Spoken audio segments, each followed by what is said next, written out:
Alright. I just got back from Star Trek Into Darkness, and fair warning, I'm going to spoil everything. So if you don't want to know, turn this off right now. I'm giving you fair warning. Turn it off now. Okay, are we good? Okay.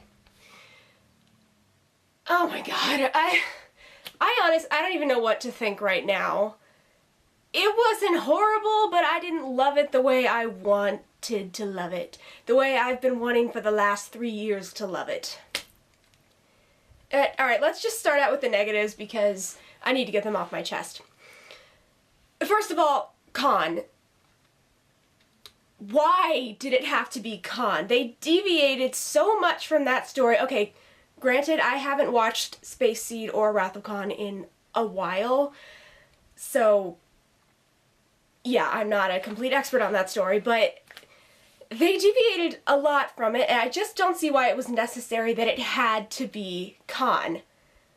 What was the point of it being Khan? It could have been anybody. It could have been a new villain. Why? Why go there? Why retread old ground like that? They set up this new universe, this alternate universe, that gives them freedom to do anything they want, and they went ahead and did Khan. And again, it didn't have to be him.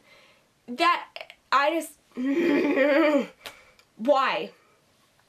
I'm not really gonna get into the whitewashing aspect of it because I'm just not. It's a touchy subject, and let's just say I disagree with the casting choice that they went with, and leave it at that. And that also has to do with the fact that I'm sorry, I'm not a fan of Bendy Sticks Cabbage Patch, or whatever his name is. I'm not. I can't help it, I'm sorry.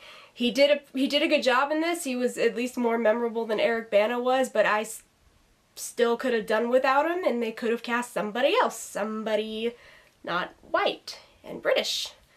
Somebody not him.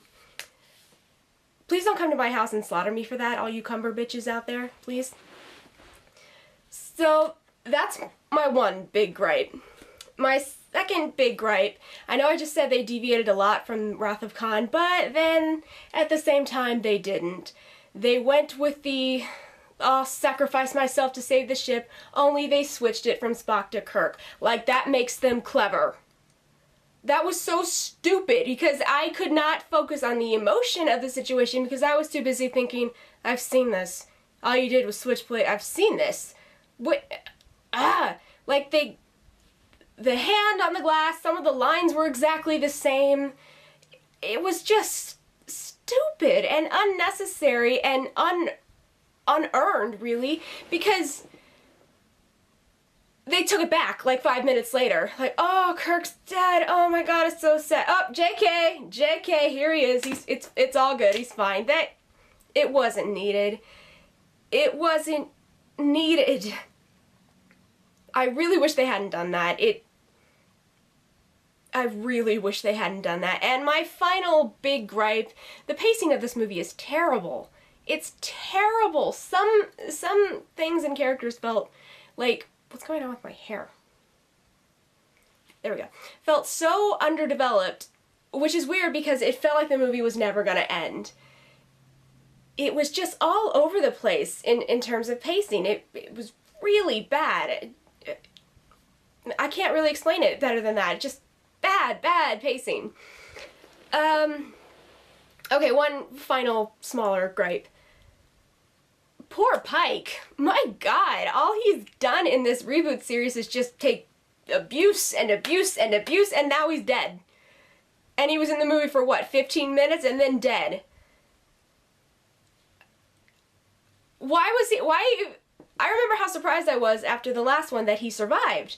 Why even bring him back in this one? All you're gonna do is kill him. I think... Ugh. Okay, now for the positive.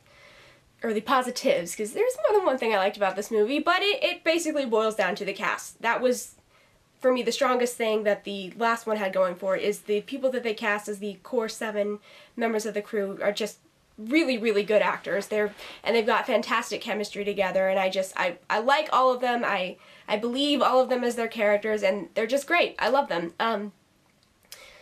Zachary Quinto, in particular, just killed it in this movie. Just killed it. He's so good at this part. He's really, really, really talented and in general, but he does a really good job playing Spock, and it's not an easy part, in my opinion, to play. So kudos to him.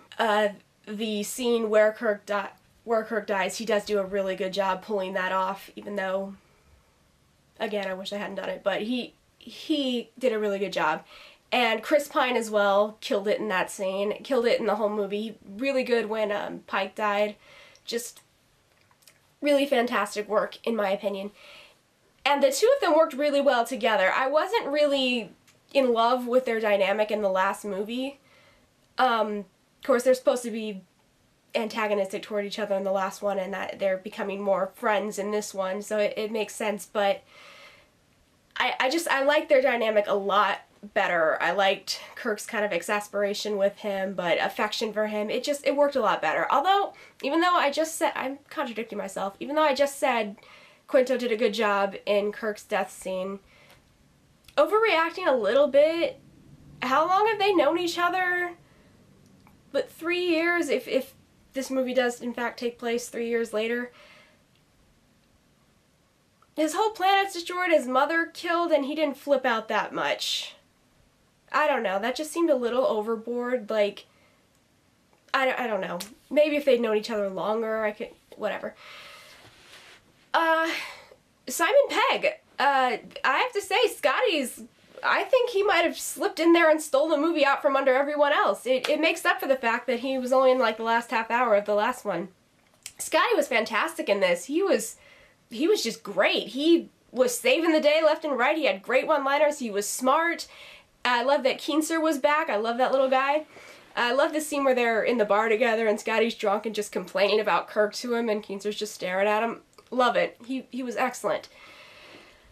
Karl Urban, who I will admit, even though I love Star Trek, my main joy I get from these movies is Karl Urban, because I love him. He did a great job. I was happy to see more of McCoy in this movie. I was happy to see him get off of the ship and get some scenes on planets other than Earth, even though they were very brief. That goes back to the pacing problems, but he did good. I liked that we actually got to see him doing some doctoring and, science stuff. I liked that he got to interact more with Spock. Still not enough for my taste, but still better than the last movie. And he saved the day too. He saved Kirk's life. That was awesome. Let me see who else we got. Sulu and Chekhov, I still love them both, but they really didn't have anything to do in this movie. Sulu got one pretty cool moment where he got to sit in the captain's chair, and Chekhov got a cool moment where he saved Kirk and Scotty, but other than that, they really didn't have a whole lot to do, which was kind of disappointing. And Zoe Saldana, she is amazing. I love her in these movies. I love her as Uhura. She's so great. It was nice to see her get in on the action a little bit in this movie. There wasn't a whole lot of time dedicated to her and Spock's romance, which I think is good.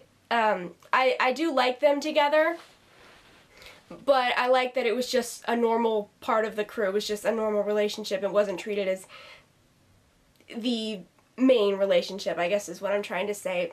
But she was great. I loved her speaking Klingon and then getting to fight. And at the end, when her and Spock were both attacking Khan, that was an awesome moment. She really does rock in these movies. I love her. And she's got great chemistry with Zachary Quinto and Chris Pine. I liked seeing them have a less antagonistic relationship as well. I think that's all of the 7. I've already... Oh, Alice Eve as Carol Marcus. Why is she British? I don't think Carol Marcus was British in Wrath of Khan. I know the timeline changed, but did it change that much? That was weird. Other than that, I liked her fine. One of the things in the movie, among many, that was underdeveloped. But she did pretty good. She wasn't as much of a love interest as I feared she'd be. Not because I'm against romance in movies or anything, but just I wanted her to have something to do besides be the object of someone's affection, and she did. She did have other things to do besides that, so kudos there. Could have done better, but other than that, yeah, that's the main thing I can say about the positives. There were some good scenes that I liked, but it seemed like the good scenes just warped by, no pun intended, and the scenes that I didn't like dragged forever, or that I didn't like as much. It was okay. I think I'd have to see it a few more times before I really form an opinion of it. It's not what I was hoping it would be. But if you're a fan, check it out. You might like it. Again, best thing it's got going for it is the main cast and their chemistry together.